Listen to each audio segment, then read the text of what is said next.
All right, so just posting an update. Forgot to do an update on my fuel system here. Currently, right now, I'm just draining my fuel. That's what I was doing. I had these Beans diesel sumps, which I love. They're great. Good way to not have to upgrade my tank, and I can get fuel to the bottom of it and still deliver. The problem is that the way I've got this going, I've got one line here and another line over there. And it'd probably be okay if they both join together wide down at the bottom. But the problem is it has to go up and over the subframe here and then back to my MagnaFuel pump. A great pump. Problem is that when they're having to go up and over the subframe, the the fuel isn't draining at the same time on each side. One side, I believe, is sucking up air.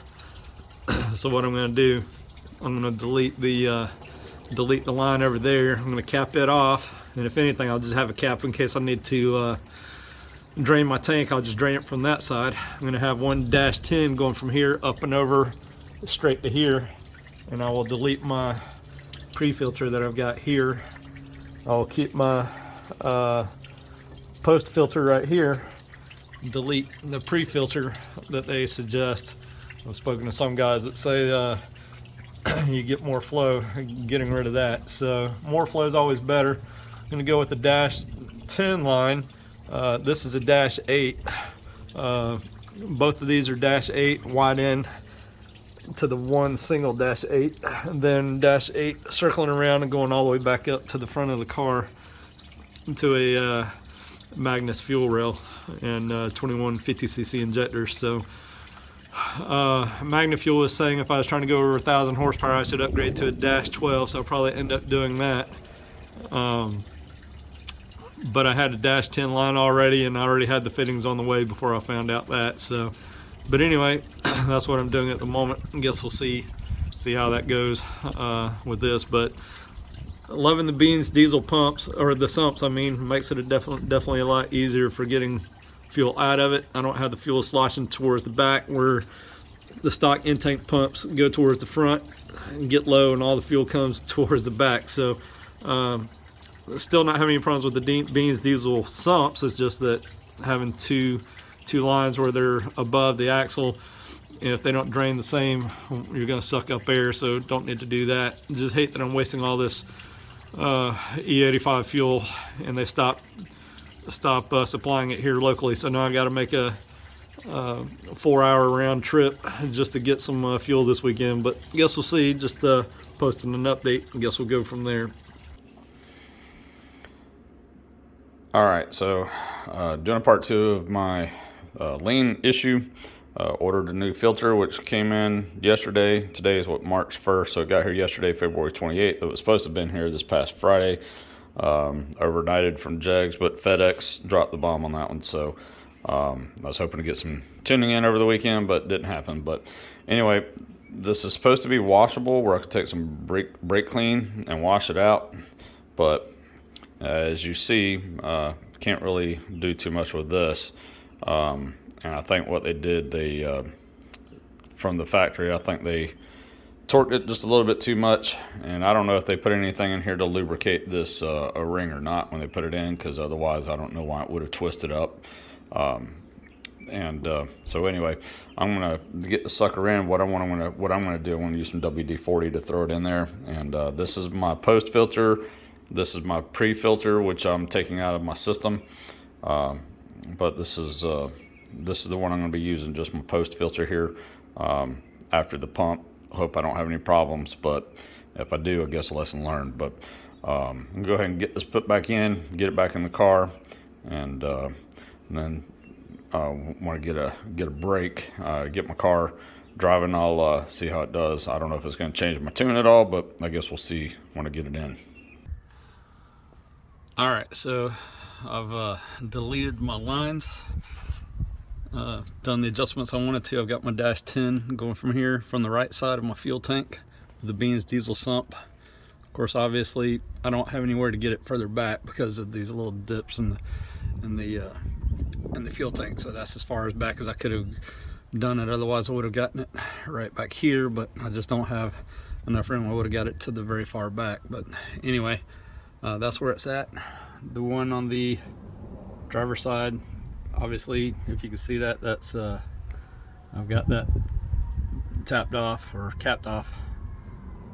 So that side's done. So I did have it going up and over the subframe, and I had it wide in. I had it coming over here, and I had it wide in on this side. And you can see I still got my bracket for my pre-filter. I've just got that on there right now because this right here is a pain in the butt to get off on the other side. So I'll get it off later. I'll probably have to cut that bolt off because I didn't think about it getting in the way of that. But anyway, I'm not too worried about it right now, or mainly my nitrous line is going straight through that, so I really don't want to have to deal with the headaches of that. So I'm just going to leave it. That's what it was. It took me a minute to remember, but that's what it was. My nitrous line is going through there, so I don't want to have to deal with that headache, so I'm just leaving that there. So I've got it going from the right side of my tank up and over the subframe and just straight to here with the dash 10, and from here my dash 8 going up to my my post filter up here, and then run it back and straight back up to the rail, which then goes up to my rail with the dash 8 and then comes back. So this is a dash 10. I'll eventually upgrade that to a dash 12, and all the rest of it's going to be a dash 10 from the pump to the rail. And then I don't know what I'll do. Probably leave it from the rail to the tank just as is, but on the supply side I'll probably have it a dash 10 all the way up, but not worried about that right now. Don't think I'll have any issues sucking up air now that all that's done. I don't know how I could, so, but I've already driven around with a little bit, but being that it's sputtering because my fuel filter being clogged, that's kind of an issue as far as fuel supply. But anyway, I'll show you guys what actually I took out, how much line I got rid of. All right, so this is everything I managed to get rid of, all my fuel lines.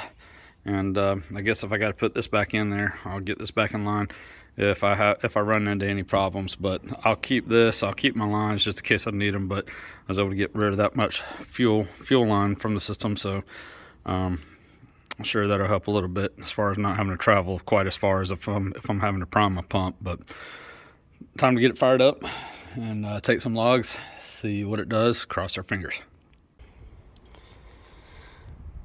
All right, so doing a lane condition video and having issue after issue. There's my assistant over there. But anyway, so I'm just gonna do a car update video instead. Had a whole bunch of problems. I'm just trying to knock out one last issue so that I can hopefully get the sucker running into the track. I'm watching other people like Jake Montgomery, Joe Bushi, other people having issues. Joe Bushi. I forget how you say his name. Sorry if I'm beating it up if you're watching this, but anyway. Watching other people having problems all the time. Jaffros, others. So I'm right along with them.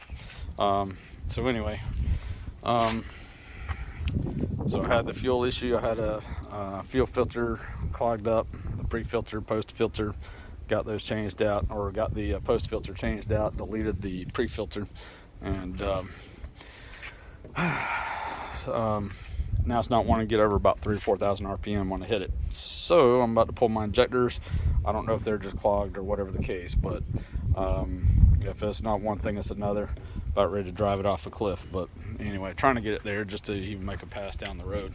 I've had some issues trying to sort out my door handles. Those were the good old plastic ones.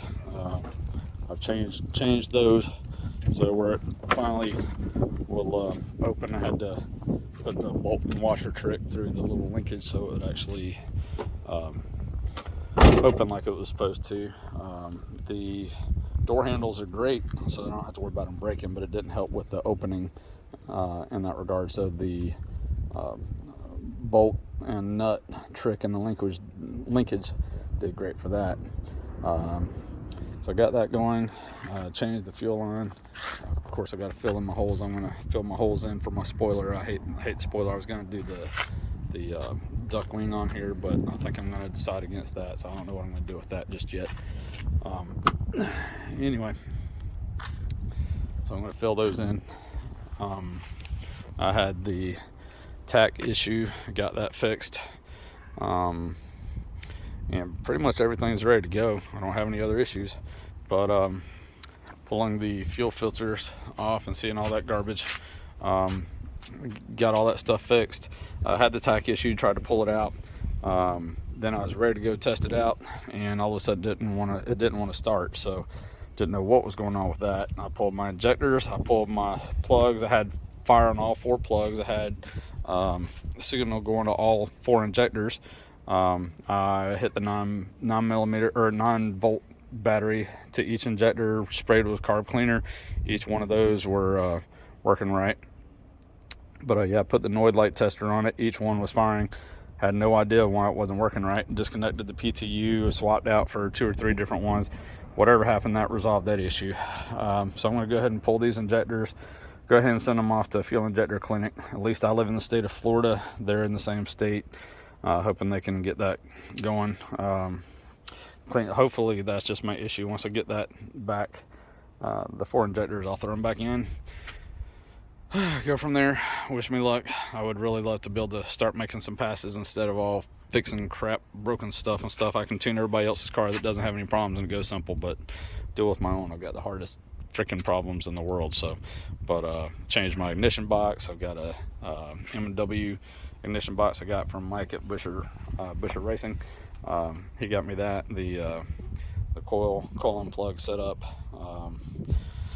Got my nitrous working, my solenoids. My nitrous solenoids were both leaking. I had to send both of those back. Both of them were brand new and both of them were leaking. That was Nitrous Express, so probably the last Nitrous Express kit I'll be getting. Done a whole lot of upgrades and I still can't get it to work right. So what I'm going to do, I'm just going to go ahead and pull these injectors, send them off, finish this video up, and I guess this will be a part 2 of my lean issue. And when I get everything back, I'll just post another update. I'll go ahead and do my blow-off valve video that I was doing, combine, or go ahead and submit that to post an update on that as well. So, but anyway, stay tuned. I'll get my videos when I can get them to you, but I at least want to post something up and let you guys know where I stand. But wish me luck. Hopefully my injector being clean, the injectors being clean, hopefully that'll resolve that issue, and we'll go from there. So till then, stay tuned. Good luck with you guys with your DSMs. Hopefully you guys don't have any issues that I'm having, so hopefully life's going easier for you. But anyway, stay tuned. I'll post more when I get it.